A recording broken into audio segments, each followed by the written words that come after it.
Hello and welcome back to Transcontinental Overload. I'm Stephanie, your host, originally from Germany, but I've lived in England and the United States for the last 26 years. Yes, isn't that wild? I'm currently based in New Jersey on the US East Coast, where it is very lovely and summery today. We had a very long winter, what felt like a very long winter, then kind of skipped spring, and now it seems like summer's here and everything is green and lush and beautiful. I love that it's a bright and sunny day today, as my guest is also very bright and sunny and colourful, both inside and out. I'm so excited to welcome Mariam Navaid Ottimofiore to my podcast. Ooh, that's a mouthful. I really hope I said it right. Mariam is a writer, author, speaker, economist, and passionate expat, and an extremely experienced one. I'm not even going to attempt to list all the countries she's called home so far. I'll leave that to her when she introduces herself, but I don't think I've had a guest on here with such a varied and exciting background. Mariam is currently based in Cascais, Portugal, where she lives with her German-Italian husband and their 3 multilingual children. And she just published her second book, a novel called The Guilty Can't Say Goodbye, which I devoured on a recent trip to Europe. It's a mystery thriller set in Portugal with 3 very colourful protagonists from various countries. And it's the perfect book to take on holiday or vacation. I'm having a lot of trouble these days keeping my British and American vocabulary separate. I just realized that I've now lived in the US longer than the UK, which seems absolutely crazy to me because it doesn't feel that long ago. But yeah. But back to the book. I highly recommend it, and we'll discuss it, of course, later on in our conversation. We also talk about Mariam's first book, which was a memoir guide to expat living called This Messy Mobile Life.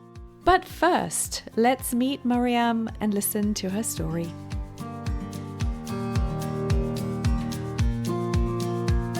Hi, how are you? Hi. It's nice to see you, Stephanie.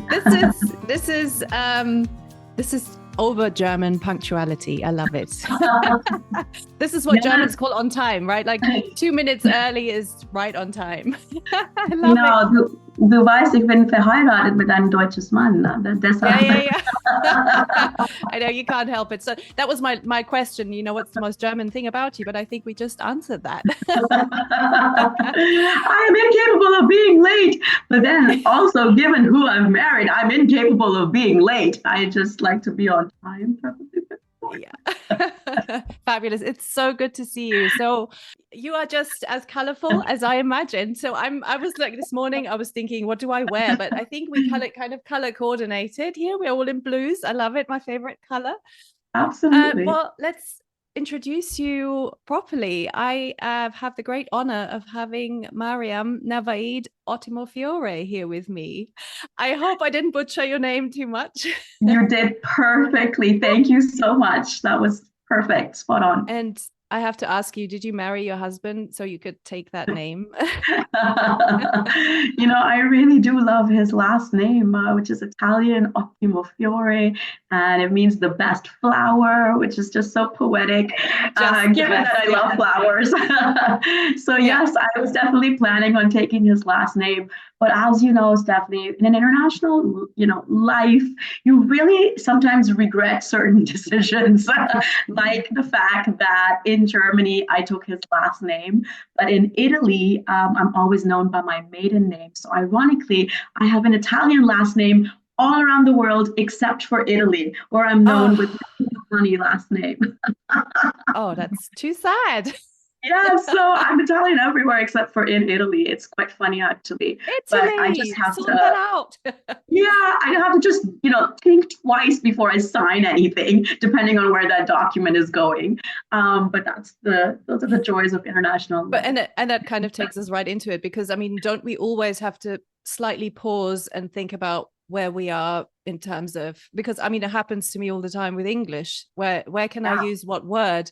I think our brains, to some extent, have been trained to just function on this multi-layered level, I Mhm. guess you could say. But I mean, my story is nothing compared to yours. And I actually, in my introduction, I didn't go into all the countries and continents that you've lived in, because I thought I'm just going to let you do that. And I think it's safe to say I've had people on here from all over the world and all stories, but I don't think I've had anyone with as many as you. So why don't we, before we start talking about your books and your children and all that, let's just have you give us a quick just say quick. This is going to take us half an hour. Your story in a nutshell. Sure, I will give you the short version, right? And then we can maybe delve into some more details Absolutely. as we go Yeah. along and discuss further things. But yeah, the short version. Thank you, by the way, first for having me here, Stephanie. I just wanted to say thank you.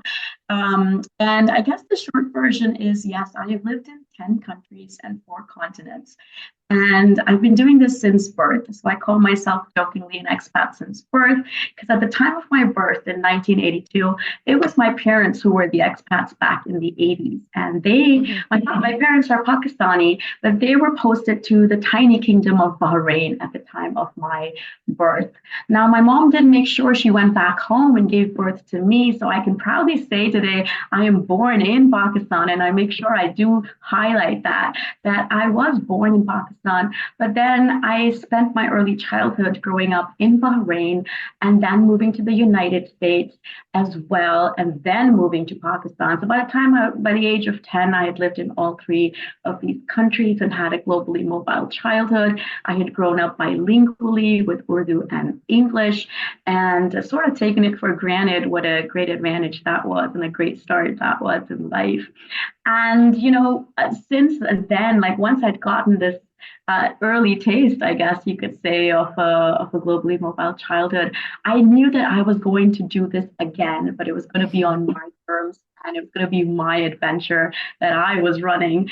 So at the age of 18, I took one big blue suitcase and I had a one-way ticket in my hand.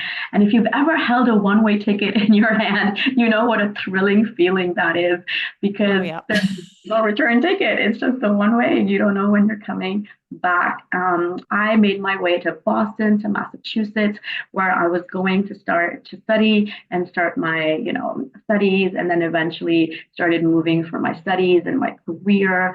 I did a couple of years in Massachusetts before I went abroad my junior year to the UK, and that's where I met my half German, half Italian husband, and life got pretty lovely and pretty messy as our multicultural journey started. After that, we just had 1 year together in England in the seaside town of Brighton. After that, he went back to Berlin. I went back to Boston. Then I moved down to Houston once I graduated. I always joke that was the toughest move I ever made from Massachusetts to Texas because I should have had a passport. I think one should need a passport to make that move, Stephanie, because I totally underestimated it. And I thought, how hard can it be? Oh, trust me, it's a whole different world down there. So definitely that was interesting. But yeah, I left the United States in 2006. I moved to Germany for love, and I had the choice. You must be thinking between Germany and Italy. Why the hell would you move to Germany? But that's what I did. I moved to Germany for love, and it was a rough beginning as an accompanying spouse. I didn't speak a word of German. Naturally, I had to learn German. I had to take intensive classes. I'm proud to say I'm fluent in German today, also because my husband speaks German with our kids. So, it's kind of important for me to really give that language my all. And I'm someone who likes learning new languages. So I definitely took that challenge head on. But Stephanie, as life would have it, as soon as I learned German, my husband found a job in Copenhagen in Denmark. So there we were packing up our lives. I wasn't done with living in Berlin. And that's the hard part. I'm usually never done when it's time to leave and it's time to pack up and go. And that's been my own personal struggle. I totally relate to that. So anyway, we spent then the next 4 years living in Copenhagen, Denmark, which we really enjoyed. I have to say Denmark was good for me because as an economist, I was able to keep my career going. So that meant a lot to me back then. I was an economist and I could work. I was initially working in investment banking in Houston, Texas, but then I was able to still be an economist, but in oil trading in Copenhagen. So I was glad I was able to keep my career going. That gave me a lot of strength and helped me push through a lot of, my journey at that time. Of course, we found out we were pregnant with our first child. And that's when my husband came home with a big box of Danish pastries and said, "What do you think of moving to Singapore?" And I just said, "Oh, give me the pastries." But no, I really wanted to stay in Denmark, which was my home and my comfort ground, a comfort, And moving while pregnant. I mean, wow. Yes. Yeah. And there's one thing I should point out, that all my pregnancies are high risk. So that one included, all three of my pregnancies have been high risk. So it wasn't just a textbook pregnancy or not just your first pregnancy, but I'm always on the verge of almost losing the baby. And that was the verge I was at. I had almost miscarried 3 times, when this job offer came up in Singapore. So I was so nervous. And I say this because I want to be real and tell you that I don't just pack up and move. I literally obsess over every detail and drive myself crazy. Is this the right thing? Will I regret it? Will this come back to haunt me? All of those things, all those questions go through my mind. So every move, all the 10 countries I've lived in, each one has been this massive change. Nothing has been effortless or without, just seemingly, blasé. So we did move to Singapore. We spent 3 years living in Singapore. I became a mom in Singapore and I had a really interesting and a really great experience. Singapore taught me multiculturalism and multilingualism, which I'm always very happy to expand more on because it influenced a lot of my writing. But then, there I was after 3 years pregnant with baby number 2. And my husband had this amazing job offer in Dubai. And I just said no. You can see the trend here. Pregnant and the job offer comes, I say no. And my initial reaction is always no. I wish I could sit here and pretend that I'm always up for an adventure. But the truth is, my initial reaction has usually always been no, because I've been at my most, vulnerable. And I don't really know what it's like to start a pregnancy in one country and actually give birth in that country because I keep moving in the middle of each pregnancy. And so, we did move to Dubai. I hated it. I was not happy. I was miserable. And that was a case of the place not really being the right place for me, and yet me having to make a massive effort to be happy. Again, very happy to expand on this theme because we can't always move to places we love. We've got to move to some places that are absolutely not a good fit for us. And that was me in Dubai. We had a love-hate relationship. But after 4 years in the desert, we decided to take another chance and we moved to Ghana. We moved to Accra, Ghana in West Africa, which, was one of the best periods of my life. Everyone constantly asks you, what's your favorite country? And you're like, no, no, no. It's like choosing a favorite child. Oh God, I get that question. If I am really, really pressed, my answer will usually be Ghana, because how often do you get a chance to experience life in that corner of the world and immerse yourself in West African culture? And I thought it was absolutely brilliant. I loved the fact that, there were no 7-star hotels, man-made islands. There were no ski slopes in the middle of the desert. It was all just beautiful and it was natural. And yes, that meant there was a risk of catching malaria, which we had to be pretty focused about and take all the precautions. But Ghana is just such a gorgeous country. Sadly, our time there was cut short due to the pandemic and due to another high-risk pregnancy, which was my third and last. And now you've definitely noted the trend, the next move is coming. The tradition, yes. And we ended up moving to Portugal in the middle of the pandemic and of this pregnancy. And then I gave birth in Portugal to our third child, and that's where we've been. So it's been an incredible journey, but obviously a lot of ups and downs. Oh my God, so many questions. I mean, wow, that's a whole variety of different countries and cultures, and there's so many things I totally relate to, and I love how you're saying that you, on the surface, you might look like, oh, it's all, yep, let's move again and pack up. I'm so good at this. Spur of the moment, let's just go to a different place, and it's all fine. It might look like that on the outside, and people sometimes only see that part as well, and like, oh, you're so adventurous, and you always say yes to things, and I love that how you're saying that it's not like that, and actually you No. turn into a complete ball of stress and anxiety every time, because I so relate. And the overthinking, it's almost like with every move it gets worse, right? It does. It gets a lot difficult. And pregnant, and I mean, it just makes my head explode with I get anxiety just by, listening to that.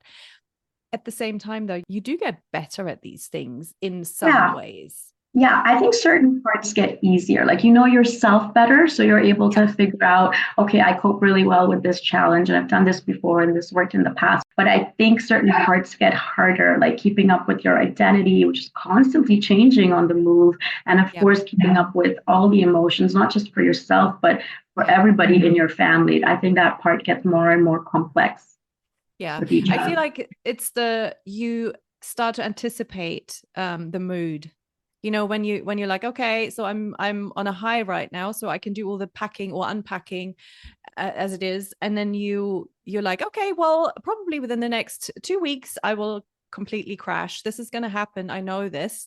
So even if you're feeling upbeat and happy and excited, it's coming, and then it's coming, and you're not surprised by it. It doesn't mean that it's easier because falling into that hole is hard every single time. Yeah. But I think just by being able to voice it, it helps, and it helps the family as well, because you can tell them, you can be like, I'll crawl out of this hole again. I know I will, but right now I'm in it, and you just need to let me get on with it, because I do need to sit in this hole. I am Yeah. not. And this is I think the experience that we probably share, where it's yeah, it doesn't get easier, but we can't hide it, and the more we try and just brush over it and put the happy mask on, the worse it gets, and the worse it The just worse makes. it gets, absolutely. And it's such a disservice to yourself and, to your experience that you're having. You really do have to honor the good, the bad, the ugly, and what I call the messy, right? There's messy good, there's messy, Yeah. annoying, there's messy beautiful, messy complicated. You're going through it all, sometimes, multiple times in one day. And I think it's really important to honor that. And I think that there's one important point that I would like to make is that nobody is born knowing how to move these many times. This is not a natural skill that I think comes to anybody. We all learn it as we go through it, and we muddle our way through, and we make mistakes, and we learn from those mistakes. But that's really what I've had to do as well. I wasn't born somebody super flexible, who would be just up for an adventure every few years. No, it's something you really have to teach yourself, which is why I think mindset is key, because you have to prepare yourself. You have to get ready for it. You have to be in the best mind frame possible. And I think these are really the skills that should be taught, at university level and all that, because these are the skills we need in life. And unfortunately, nobody ever teaches us this. So we've got to teach it to ourselves. And I think that's really the crux of the matter. None of this is effortless or comes like second nature to anybody. We all become better at moving as we do it. Mm-hmm. Absolutely.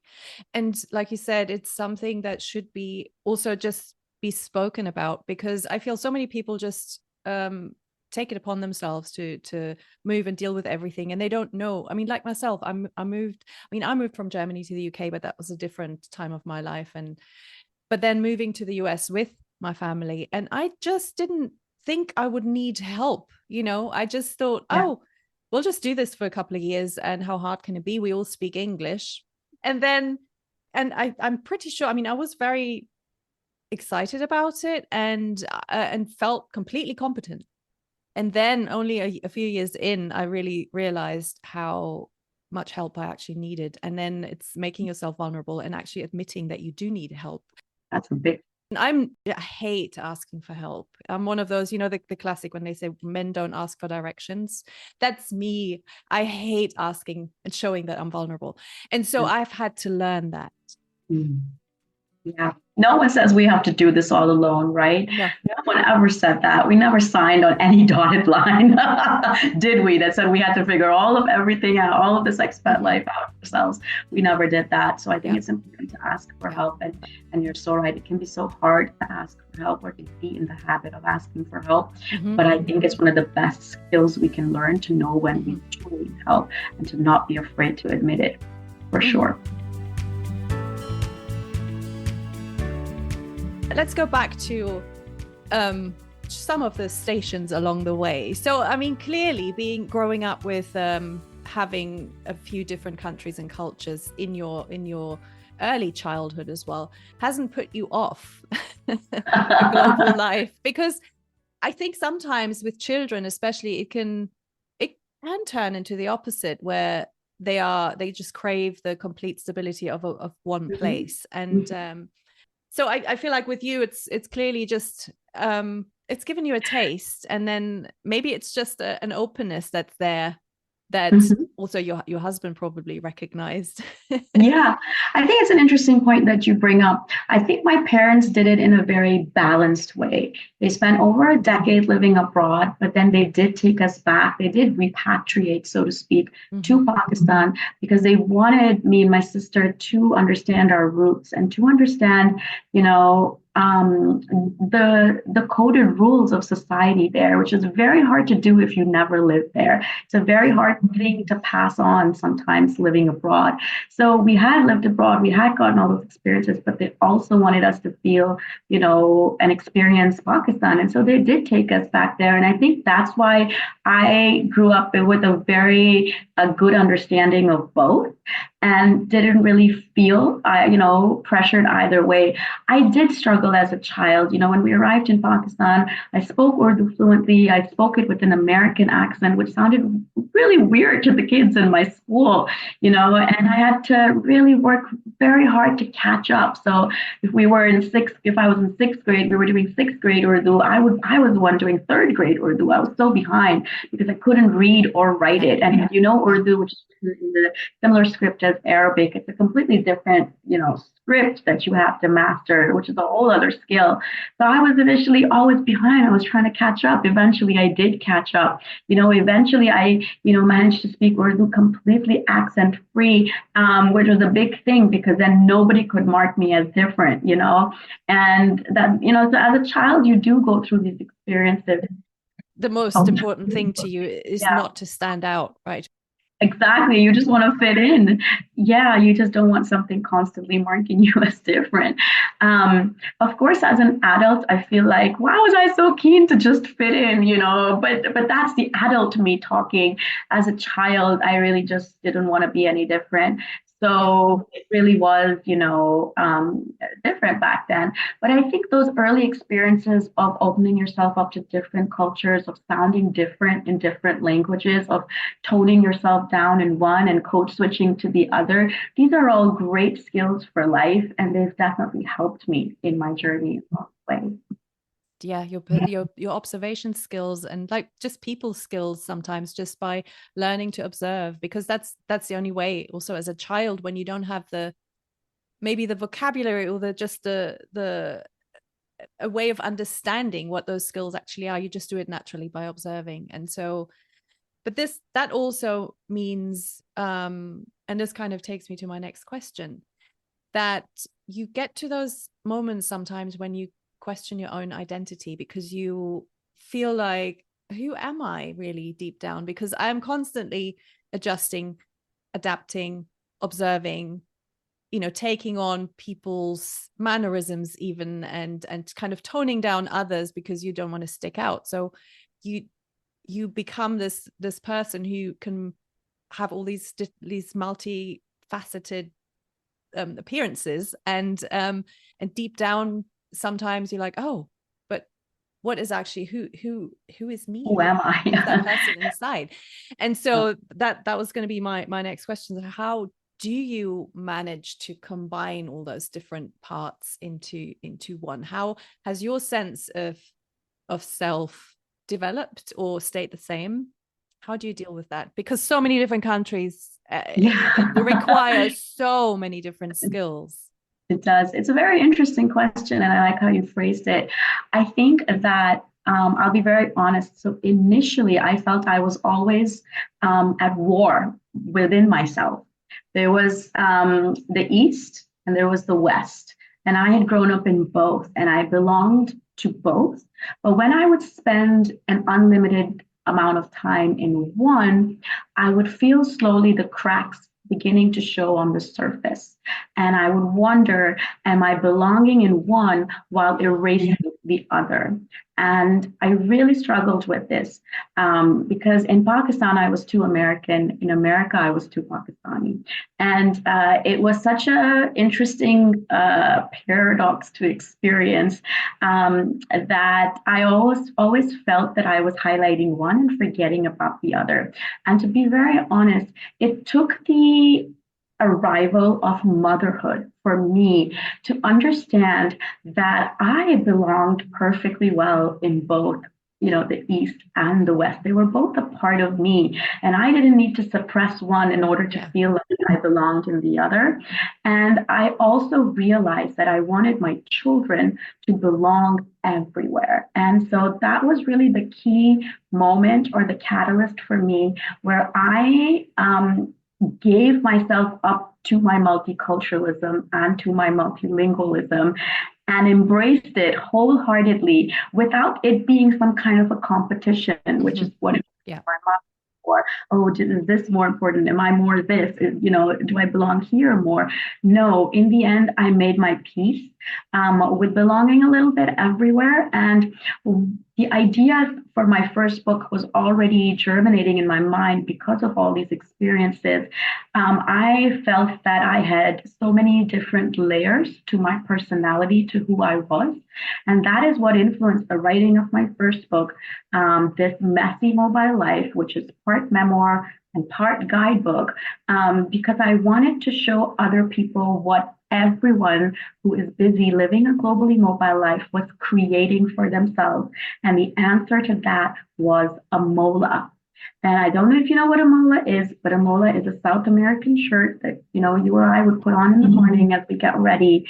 But how they make that shirt is what is super fascinating because they take several different layers of brightly colored cloth and they start stitching them one on top of the other, such that certain parts of the design come through and other layers remain hidden and you can't see them and you don't know what's underneath until you turn your shirt around and it bears this distinct design of your cultural heritage. So, your mola definitely wouldn't look like mine and mine wouldn't look like the next person. But that is when it hit me that after all these moves and all these countries and all these languages and all of those experiences, I had been busy creating my mola on the move. Didn't know what I was making. I thought it's just a random process of moving from one country to the next, but I was busy building my life design. And once we become conscious that we are busy building our life design, then we're curious. We're like, what are we putting into that life design? What aspect, what cultures have influenced us and how, what languages are important to us and why, and what does my design look like in the end? So that was really the premise for the first book, that if I can figure this out for myself, I wanted to give a tool to other people to also make sense of their identity on the move. It's amazing. It's like recognizing that, because I feel like you said, a lot of people just don't see that you can be all those different layers because they only ever get to see the part that is there in this culture. And I love that. And I relate also with the motherhood and consciously thinking, what am I creating here? Because I'm passing this on to my children, whether I want to or not. Whatever I show them, they'll just take that on.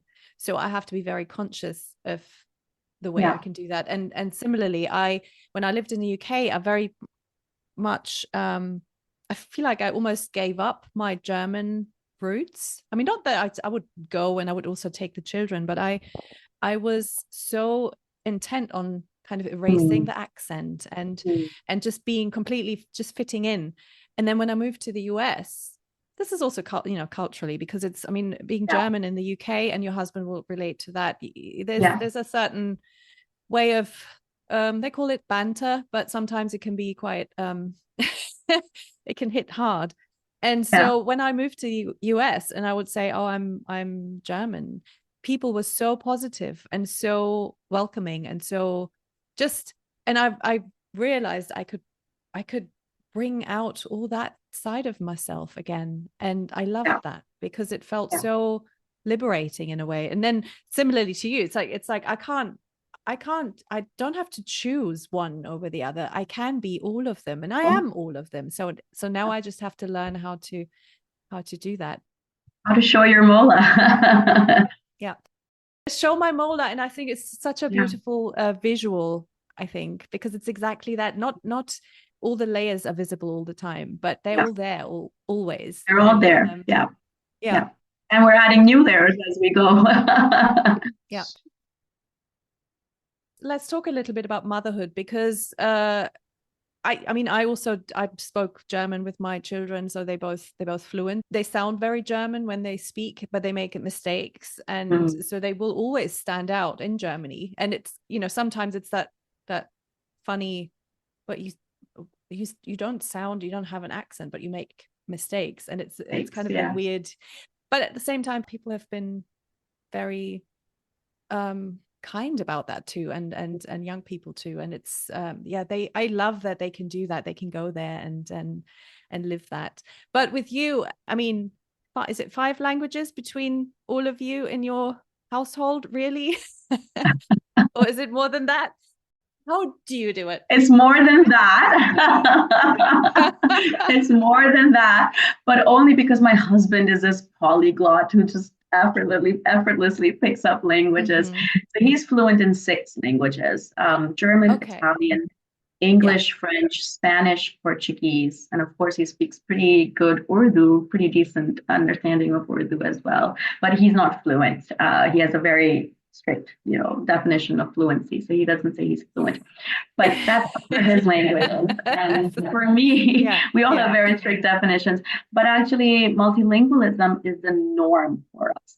So when my daughter was, I think, 3 or 4 in Dubai, she came home and she told me, you won't believe it, but there's a girl in my class and she speaks the same language with her mama and her papa. Like, how weird is that? So multilingualism is definitely our norm.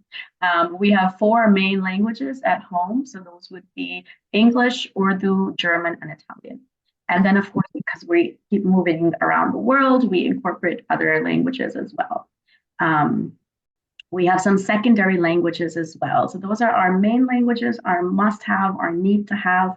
These are the languages we always emphasize, whether we're living in Paris or Dubai, our 4 native languages.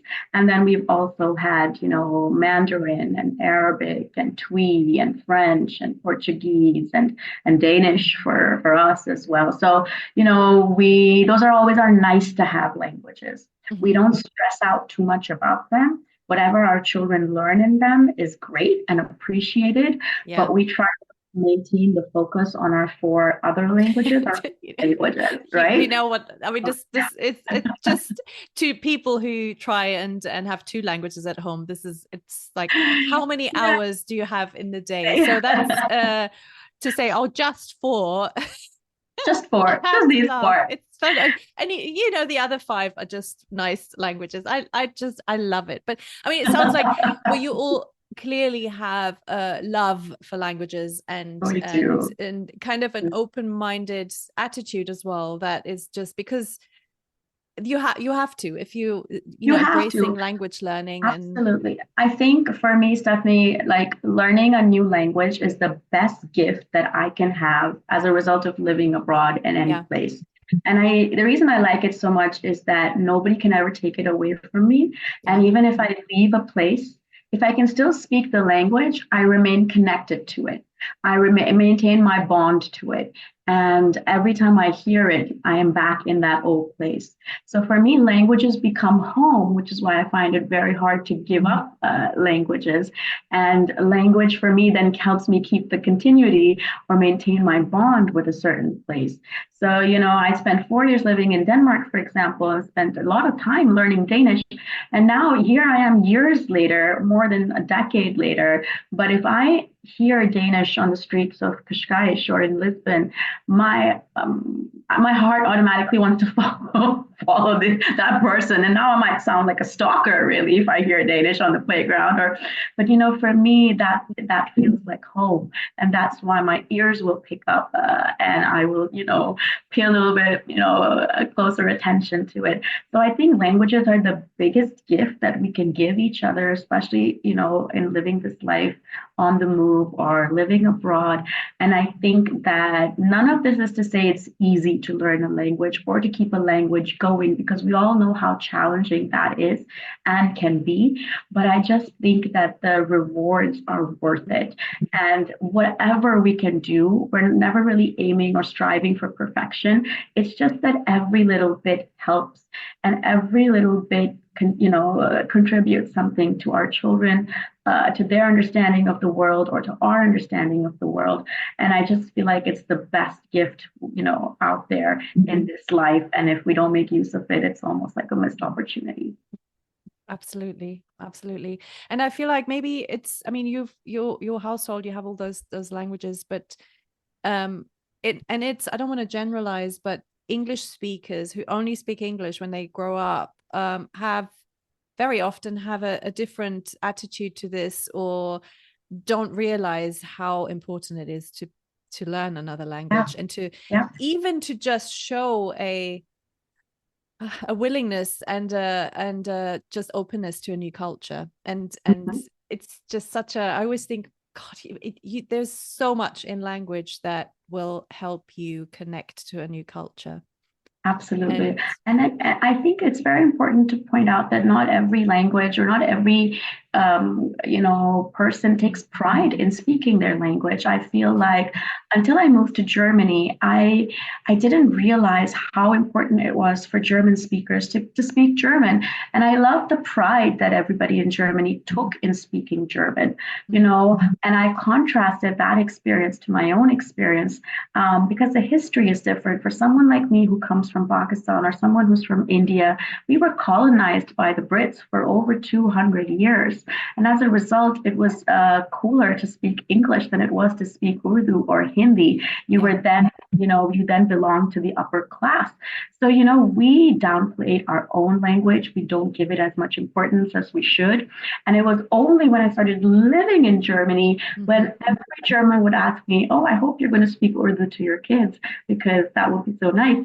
And I would say, "Yeah, of course I will," because, I realized so many times we take our own language for granted.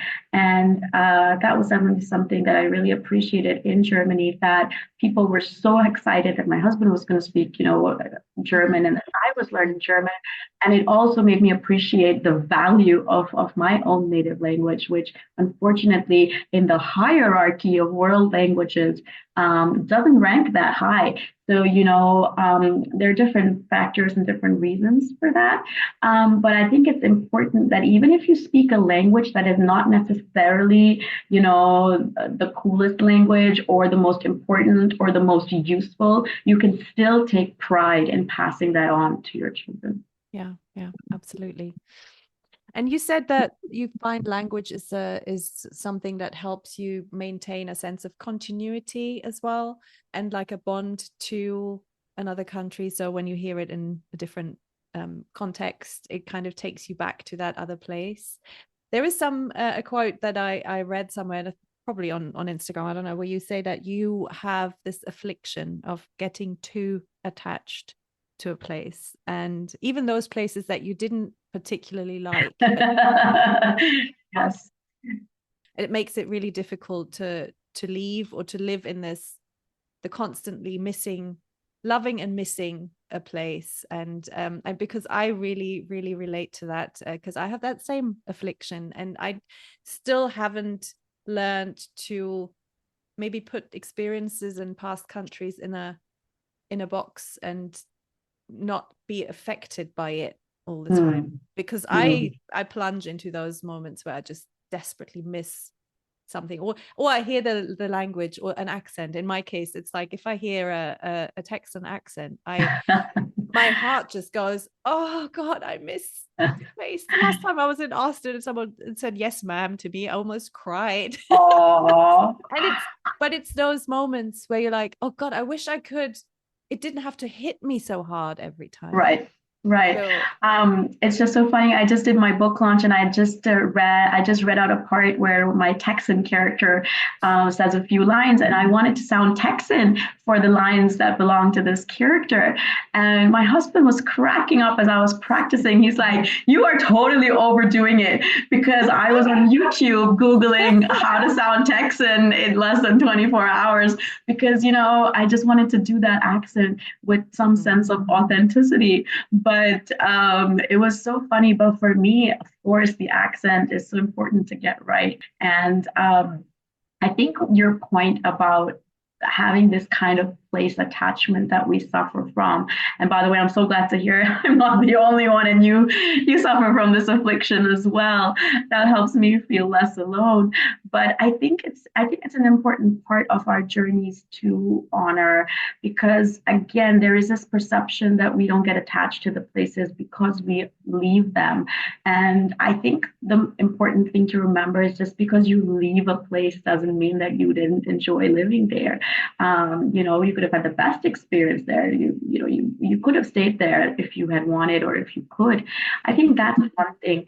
And I think the other thing is that so many of us are incapable of living in a place for a period of time without forming some kind of deep attachment to it. And because we're always on the move, we get so much of our sense of identity from where we are living in the moment. And once the place starts to directly affect our sense of identity, we've given it that opening in our heart and we've allowed it to come into our DNA.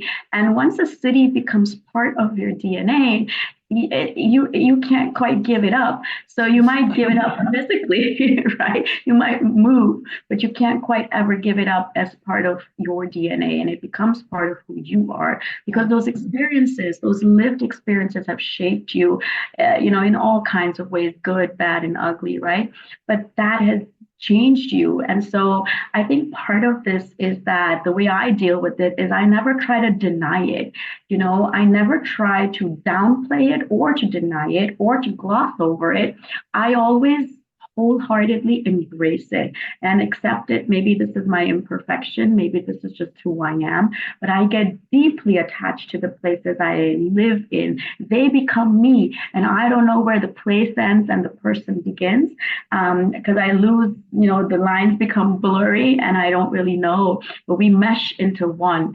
And I know that the place also captures exactly who I was in that time and place. So it's like a time capsule. And I know that it will always be part of my design, right? I might show it proudly one day, I might hide it, might be hiding beneath other layers, but it's always there. It's always and so once you accept that, I think it frees up a lot of the angst. And it really, I'm not at all a huge proponent of denying your feelings. If you're feeling homesick, you got to give in to that. Don't pretend you're not homesick. Call up a friend you've got in that place and say, oh, I really miss living there with you. Because the hardest thing is that you can't really call up, let's say, the Dubai desert and say, I miss sitting on your sand dunes. I miss sifting the sand through my fingers. But you can call up a friend and say that, right? So that's what I usually do. If I'm missing a place, call somebody who reminds me of that place or met, at that place, and then, talk to them because that is so important to do. And somehow they'll be the only ones who get it. So I think keeping your bonds alive, it's a very healthy part of the process. Denying all of these feelings is what I call moving in an unhealthy way that we don't really recommend to people, because then you're just denying your own journey. Yeah. I do worry about how our children are well, do I worry? Maybe not. Maybe it's more a case of I know that they have to go through their own journey of figuring out who they are and how they deal with this, because they have it, whether they want to or not. They have this multicultural background, and they have to find their own way through it. I think the only thing we can do is show them what we do, and like you said, not deny ourselves the feelings. Absolutely. And the sadness as well, and to just kind of, you know, find ways of dealing with it, not hide it from anyone. And I think that's the only thing we can do. But it's sometimes my heart aches for them, because I know that they have that journey ahead of them. Yeah. Or they're already in it. They're already in it. Yeah. I think you're right. I think the best thing we can do is to model this to our children, to allow them and to give them permission to experience the duality or even the plurality of emotions, right? You could be happy to be in your new place, but you could be really sad and really miss the old place. Both are perfectly acceptable at the same time. You don't need to be either or. I really try to model this for my children. I try to model also the uncertainty I face when I am new in a new place. You know, they're going off to a new school and have to make new friends and understand a new system. And I have to do the same thing. So we sit down and talk about what are all the new things we're going to be going through this week, because I want them to know that, you know, we're in this together, and mama is facing the same challenges that they might be facing on maybe a different scale or a different level, but we're all having to reorient ourselves and go through that process of adjustment and transition. So it's very important, I think, to show your children that you are also going through this. You know, I show my kids, I'm also learning Portuguese. I'm also making mistakes, you know, because that is important for them to see that they're learning Portuguese and I'm also learning it. And so, you know, it helps them to feel less alone, and it helps us to bond as a family as well. Absolutely. So shared experience. And also to give them sometimes to kind of give them, this is not nicely worded, but to give them the upper hand in a way where they're like, they are stronger, or their skills are better. I remember clearly this one day when we'd moved to California, and after a few weeks, and one of my children was like, oh, so I have 2 new friends today, and my sibling has made another friend yesterday, and so mom, it's your turn now, we're going to have to find new friends. And it was such a the kind of recognizing that that's something we all go through, because she was like, but you need to make friends, and we need to get you friends. You know, she kind of made it sound like she was going to help me with it, which was that's really so cute. But it was like, it was a real she gets it, you know.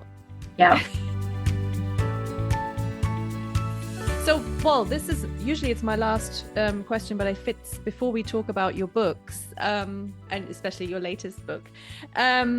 I think this fits in here. What do you do? Do you have a recipe or tradition or something like that when you do miss one of your other countries?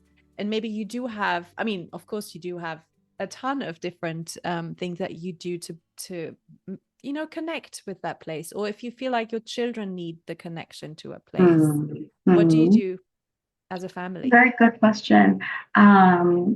I do cook a lot, and I love to cook old from recipes that I might have learned in a place while I was living there. So I think that's definitely one thing that we do, where I recreate dishes because, you know, food is got that magical power of transporting us back in time and back in place. And I also find that as a cross-cultural person, sometimes the best way I can express myself is on a plate. You know, I sometimes struggle to, you know, express myself through other means. I mean, writing is definitely one. And if I were to choose another one after writing, it would be cooking. I feel like these two creative outlets are where I get to express who I am, whether it's on a page or it's on a plate. So those are definitely two things that I like to do as well, especially for my kids. I will definitely cook them something that they're missing, or we'll try to go to a restaurant and see if we can find that. If, you know, I don't know how to make it, but if it's something like that, we definitely go and try to just experience that again. I think the other things that we do are that we would look at photos of our time there. My parents did this with me. Even when we moved back to Pakistan, there were pictures of us at, Central Park and pictures of us in Bahrain. And they never let us forget our story of our life. It was always there. Those photos are always there. So it was kind of like a continuum where my parents took on the storytelling for me. And now I try to do the storytelling for my kids. So I might remind them of the time, when my daughter lifted, the robes of an unsuspecting Emirati gentleman in Dubai because she was curious why the men were wearing white dresses. And she tried to lift one up to see what was underneath. The gentleman in question was extremely nice and could understand a child's curiosity and never mind at all. But I will tell them and retell them stories of what they did or what happened, so that soon those stories will become part of their journey in their mind, and that's how they will connect the thread, and that's how they will remember their life, which may be split into 4, 5, 7 countries. So it's now my responsibility to keep that going. So I think storytelling is another means through which we keep alive. I always tease my son that once we were taking an Emirates flight from Dubai to Karachi, and the announcements, the in-flight announcements were in Arabic, Urdu, and English. And he was really annoyed because he was trying to watch the cartoons and listen to the headphones. And he took off his headphones, really annoyed, and he said, "Why did the air hostess just repeat the same thing 3 times?" And so these are the kinds of stories that I tell them, that you understood fluent Arabic back then and you were really annoyed. So because I want them to know all the changes they are going through, and they have experienced life and they've seen so much of the world. So definitely I would say writing for me, and then cooking and storytelling for my children. Yeah. Beautiful. And it must be for your children, it must be also, I mean, for them it's normal. But they because they all have a different story, don't they? Because they've been born in different countries. And I mean, your youngest son was born in Portugal, right? That's right. So that's correct. For him, he's got much less of an international upbringing, although obviously you travel to those places and you have those connections with people, but that's a different experience. So that must be also very interesting experience for the 3 siblings because they don't have the same childhood memories, which is why it's so important that I keep that going. Like my middle son never lived in Singapore, which is where my oldest was born, so she remembers what she used to do over the Lunar New Year, and how she'd get dressed up in a red outfit, and how she'd go give the red envelopes full of money and a mandarin, and she remembers all of that. But he didn't experience that, so his experiences are more from the desert. So it's interesting, and like you said, my youngest, his experience is Portugal. Portugal is his world, so that's what he remembers. I have a very fun, sort of a collage of how each child took their first dip in different water. So for my daughter, it was the South China Sea, and for my middle son, it was the Persian Gulf, and then for my youngest, it's the Atlantic Ocean. So it sort of captures their global upbringing, because even their first dip into water was in such a different place. And I think that, that's something that they've really come to value. Sometimes they look at family pictures and say, well, why am I not in there? Well, you weren't born then. Sorry, you don't know. And sometimes I'll hear one of them tell the other, in a way to almost make the other feel jealous, like, you can remember, but this is what our life was like in country XYZ. Like, you don't remember, but Friday night tradition was this. So it's really interesting and refreshing to see that happen, because I think we are the keeper of our stories, and it's so important to keep that going within your family. Keep them going. And it's the saddest thing for me sometimes is to think about all those stories that are lost because no one told them. And like, especially in a family. And so I love that. I love the stories. And also kind of this we can segue right into talking about your book, because I was going to ask, I mean, International Day at School must be quite complicated in your household, because I mean, I know international schools do this, and sometimes even like local schools, in California we used to have a multicultural day, and then where all the children dress in the different countries of origin, dresses, or bring the food and all that sort of thing, which in our case, even with Britain and Germany, was tricky, because they couldn't decide whether they wanted to put a dirndl or bring Marmite sandwiches. So we made a mix fun combination. Yeah. I know, maybe not. But in your case, it must be that must be really interesting to see what the children choose, and then it's obviously something that you as an idea that you took in your book as well. Yes. It's so ironic, because we actually have International Day celebrating it this Saturday at my kids' school, so it's coming up. Yeah. So I should probably get my stuff together. I'll be cooking up a storm on Friday. But yeah, I think and of course that's also part of the inspiration in the book, because everything sort of builds up to a climax in Guilty around International Day, and what that means for the families and for the children to show their identity. And of course, that's where some of the conflict arises between your internal self and your external self. And I think that for us, this has also been, something we've had to figure out, because our kids like to belong to all our different cultures, and also to the culture of the place that they're living. So it can be sometimes hard to give them ways to express their plurality of identity. So usually I find that schools, even international schools, they try to pigeonhole you or box you or force you to choose one or the other. So I really do appreciate schools that let you allow you to experience or to express all different facets of your mola, right?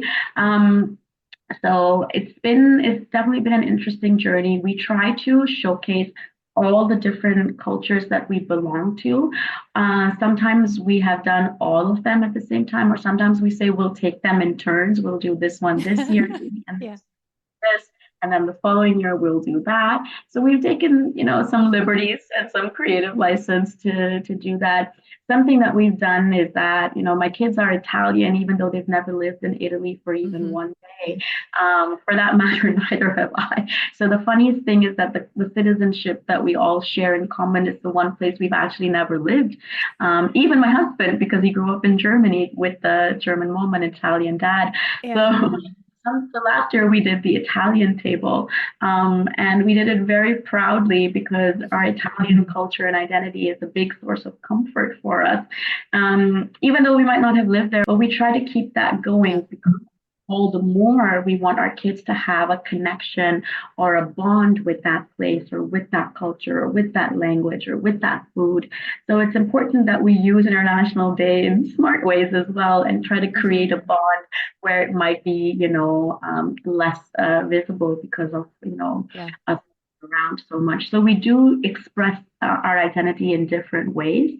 And I think we try to express the plurality, that we are this, and this, as opposed to, just one thing. I that their school would have an international table for people who didn't know where to go. So they would just be at the international table, which I loved, because you were supposed to carry a flag and then walk behind the flag of the country, and you could walk behind as many flags as you wanted, but maybe you just wanted to sit at the international table, and that was your flag as well. So it was a fun option to have. I love that. That's very inclusive. I remember at the American school that we were at, there were a lot of kids who didn't. Usually people try to kind of dig into their heritage and be like, well, grandma was Swedish, so we'll bring meatballs, that sort of thing. And but a lot of them didn't have that. So they then picked just a country that they they were like, oh, I'll take care of that. And it's so sweet to see the pride and the just kind of sharing something. So yes, for sure. And like you said, that was a big inspiration for your book. So let's talk about your latest book. We have kind of talked a little bit about this messy mobile life, and I will put a link in the show notes, and maybe a little summary and a description of the mola and all that But so your second book, The Guilty Can't Say Goodbye, 3 Women, 3 Secrets, 3 Broken Lives.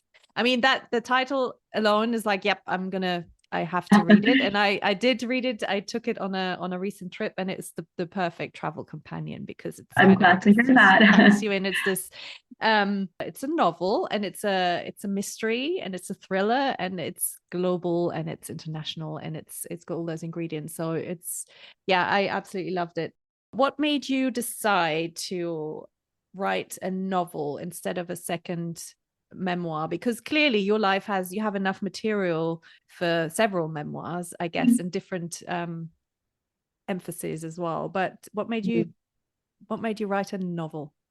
That's a very good question, Stephanie. I think I was frustrated that I didn't see people like you or me in the pages of a novel. There was very little representation of cross-cultural characters and international characters or global nomads in fiction.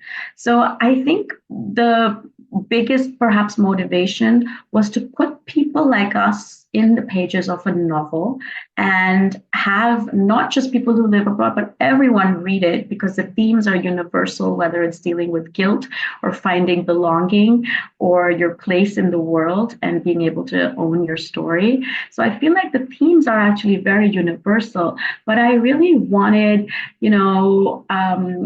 to delve into women's fiction, but make my characters international, worldly, diverse. This was something very important to me. And yes, I could have written another memoir, but I feel like fiction speaks to people in its own way. And I feel like sometimes sharing a story, a fictional setting, and sharing a fictional story where people get to see themselves represented in a character says a lot as well. And that's really what my goal was. I wanted someone to pick up this book and identify with the struggles that my characters are going through. And there are many books written on expat fiction, but unfortunately, they're all very samey. There are 3 Americans moving to Hong Kong, boring. 3 Black women moving to Sweden, great, but where's the diversity? I really wanted to write about different people. Give me a Black woman, give me a brown woman, give me a Texan, give me people who are as different as they can possibly be, and put them in the same place, and then show how different their experience can be. Because often I feel people think, oh, it's all about the place. Once you move to the perfect place, you're going to be happy and you don't want to move, and that's life. And expat life has taught me that it's usually very little about the place, and it's more about the person. More about you, it's more about your mindset, it's more about how you adapt to a place and what you see and what you make of it. So it's an interesting thing to analyze in fiction. How important is the place? Portugal itself becomes a character, but then I wanted to show you that all 3 of my women moved to Portugal, but as a South Asian and a West African and a North American, their experiences are so different because of who they are. And I wanted to show you their lens and the plurality of expat experience. Just because you and I moved to the same place does not mean we're going to have the same experience, because we're not the same people, right? We're not bringing the same mola into this experience. So of course it's going to be different. And I wanted to showcase the diversity of that. And I wanted to showcase different characters, a Muslim character, a Southern Christian character. I really wanted to showcase all kinds of diversity, including the way in which they move. One is a diplomat, one is a corporate, and one is a self-initiated expat or an entrepreneur who moves herself. So all the diversity that we see in terms of how people move, I wanted these 3 characters to reflect that, because I wanted to speak to a broader audience. If I'd just written about myself, it would have maybe just been one thing, but I wanted to show all the amazing diversity that we interact with and see and observe and take in on a daily basis. So fiction felt like the perfect setting for that. Yeah. I mean, you did an amazing job getting all that into all those different backgrounds and perceptions into one book. I mean, your editor must have been like, are you sure you want to put all of this in one book? But really I works. definitely bit off more than I could chew in the beginning. That's definitely, it's like, why am I doing this to myself? Why could I not just write a novel with one protagonist and one point of view? Yeah. But, I definitely, the reason I couldn't do that is because as a result of living abroad, I don't have just one point of view, right? Yeah. I am juggling at least 3 or 4 different point of views in my mind at any given time. So I felt this was a very natural representation of the state of my mind, where every chapter is a different point of view. And a lot of people have asked me, "Oh, are you the characters?" And I said, "No, I'm not. I'm not the characters. The characters are all fictional." Yeah. But I will say that there's a little bit of me in all the characters. Yes. Well, that was something, and then I leave it up to the reader to figure out what part, could be, where is that coming from? Well, I mean, clearly it's all influenced by your own experiences and your family's experiences. Yes. But I wanted to show that I had so much in common. I could be Abena, who's from Ghana, because I have so much in common with her. Or I could be Kate, who goes, by the way, to the same college that I have attended in the United States, so much in common with her. Or I could be Fatma, who I have so much in common with on paper, with having the German husband and, being good at languages and being a writer. So I feel like none of the women are me, but all of them are me, if that makes sense. Yeah, that's beautiful. And it must have been so much fun to kind of go back for each of these characters, to go back to those places and kind of conjure up that time of yourself as well, where you were at that time, and bring that into the character, because it's almost like reuniting with old friends in a way. I mean, I imagine that's how it must have felt. Yes, it definitely did. I had a great time writing it. My editor had the tough job of keeping me on track. And I must admit that I am hopeless at sticking to either UK spelling or US spelling, as a result of going between educational systems my entire life. So I can't see the difference anymore. They both look right to me. So my lovely copy editor, Patty, is just such an amazing person for keeping me on track, because I definitely couldn't see the difference after a certain point of time. So, it was such a big team effort, really, of people understanding my vision. And I also must say that I had 6 sensitivity beta readers who were from the cultures that I write about. So I did have, an American diplomat read the novel to tell me if there are any, I'm not producing the diplomat. I don't want it to be sensational. I need it to be accurate, because otherwise I might lose a reader who would say, "Oh, but this definitely doesn't, this is not the way how things happen in the US embassy, or the foreign service doesn't work like that." So I had to make sure that even though I was writing fiction, that it was believable and plausible within that realm. So I definitely had 2 American diplomats read the book. Ironically, one of them had actually served at the US Embassy in Lisbon, who ended up giving me great feedback and great information. I also had a marriage therapist, a counselor, basically read my work, because 2 of my characters go to marriage counseling. And I have never been to marriage counseling, so I don't know what the sessions are like, but they're write the session. So I needed her to tell me, is this right? Would you say, like, would this be plausible? Would a therapist then suggest this? Does this sound right? So, I had people from different cultures and professions reading the novel to make sure there were no inaccuracies or misrepresentation, which is something that you definitely do need to think of if you are writing such I mean, I guess, and that's an advantage of having lived such a global life, that you do have a lot of contacts and people to call upon and and interested. But what I really loved is, and you said it earlier, that it's so relatable. And it's relatable even for people who haven't lived a global life. And that's, I think it's lovely to read it and kind of knowing you and your background, maybe, because there are all these Easter eggs in it. There's all this, like, and I love that you brought all your almost everything into it in some ways. But for people who don't know anything about you or living a global life, it's equally engaging, and that I think is lovely. And so for people who just have an interest maybe in different cultures, or people who love a good thriller, it's very approachable. And so it's like, I feel like I can give this book to a variety of people. They don't have to be my fellow global Yes, nomads. I think that's the Be beauty, and anyone. that's why I didn't put expat or anything in the title, Yeah, because I didn't want to limit its audience or who would relate to it, because I yeah. do think that anybody could relate to it if you are into Mhm. friendships or food or multicultural living or understanding different cultures. I think you would still enjoy this book a lot, and I think the themes of guilt and trying to make a place for yourself, these are very universal themes. So I hope that it Absolutely. will resonate. And it's a good, fun summer read as well. So, and Yes, I think if yes. anyone was going to Portugal as well, maybe this summer, just pick up this book because, and you said it as well. Portugal is a character in Mhm, this book as well. mhm. So Cascais, definitely. Yes, I think for someone, and I haven't been, but I'm guessing for someone who lives there as well, it's such a nice, because you recognize things. I always love reading books absolutely. that are set in places that I know or have Yes. been to, because it's that, yeah, it makes you connected and you can visualize it. Yeah, yeah, I think it's so important to have a place as a character as well, because as we were discussing our place attachment, right? The place ends up becoming a yeah, character in our lives. yes, We have yeah, an actual relationship with it.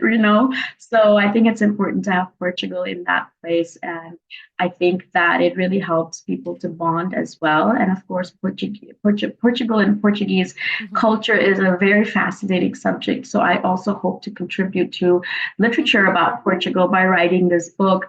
But I also, I have this tradition, Stephanie, where every time I leave a country, I write a goodbye letter to that country, oh, acknowledging the role it's played in my life or mm, thanking it for the wonderful memories or, whatever it is. And I thought, why do I need to wait until I leave Portugal to write a goodbye letter? I decided to write a whole book as an homage to Portugal. oh, I love it. Even though I'm not leaving, and not yet, at least I hope to stay for some time. So this is sort of my letter to Portugal in the form of a book, where I do it without the pressure of leaving, and I get to sort of express what the country means to me Mhm. through this book as well. So I think this is the first time I've done it, and I hope that this is something that will really Mhm. resonate with other people, because, like I said, the place matters so much to us.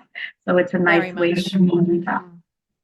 And honoring the place while you live there, because that's the Yeah, other thing I think we do learn, because it's hard when you are in a, you're not staying or not planning to stay, and you're in this kind of constant flux, but to live in the moment is the most important thing, because you always tend absolutely. to, as global people, we always tend to live in the past and the future, and being in the moment, I mean, it's hard for Yeah. anyone, I guess, but It's being really in the moment hard. is Yeah. so important. So I love that you've Yes. done this with this book. Yeah.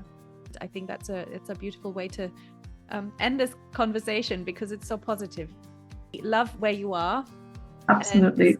Live fully in the live present. fully, Yeah. and let all the feelings in. So yeah, I love that. Well, thank you so much, Mariam. This has been a wonderful conversation. And yeah, I've loved having you. Thank you so much for having me. The pleasure was all mine.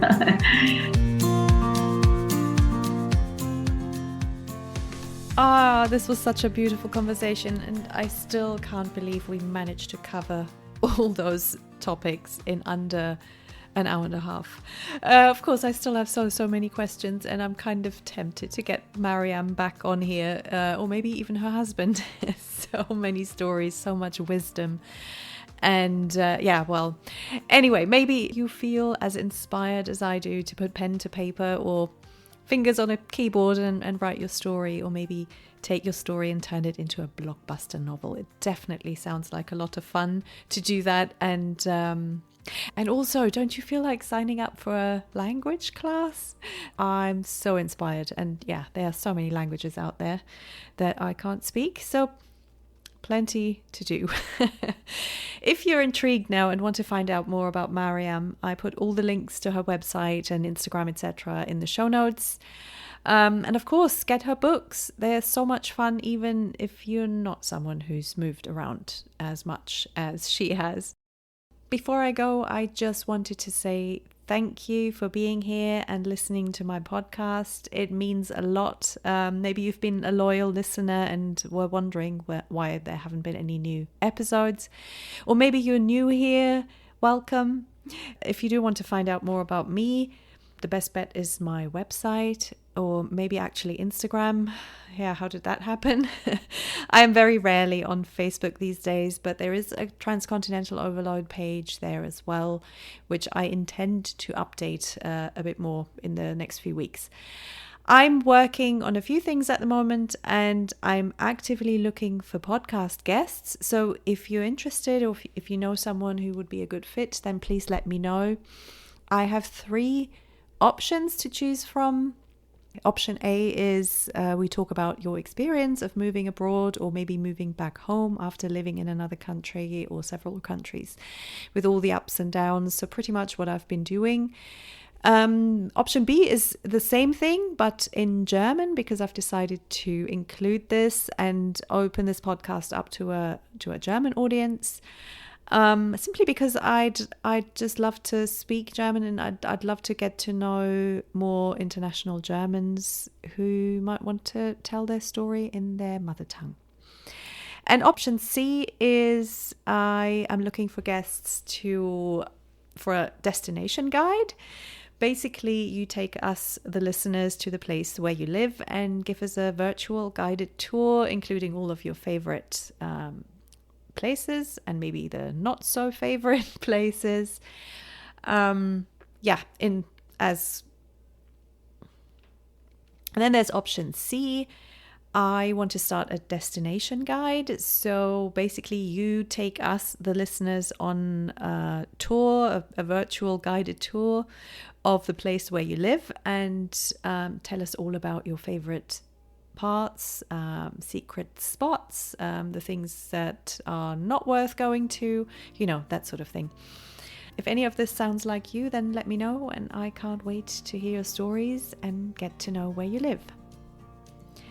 And if you love the podcast, please subscribe, invite others to listen, leave a review and rating, and message me. I'm always happy to connect. And that is it for today. Have a wonderful day, week, month, and see you next time.